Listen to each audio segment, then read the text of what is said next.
Isa lang ang buhay, hindi dalawa. Isang beses lamang po tayong dadaan sa daigdig na ito. Hindi na tayo babalik. Pero tiyakin mo na sa pagdaan mo sa mundong ito ay nagkaroon ng pitak sa puso mo si Kristo, sapagkat tinitiyak ko sa iyo,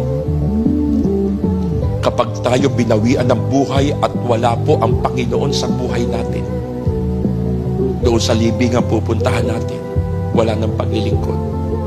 Isa lang ang buhay. Life is short. Kapiraso lang. Mga kapatid, lahat tayo may haharapin after physical death. Hebrew 9:27, itinakda ng Diyos sa isang tao ang minsan mamatay. Pagpikit natin, pagpantay ng paa, pagdilat natin, nasa harap na tayo ng Diyos. Ano mukha ihaharap mo?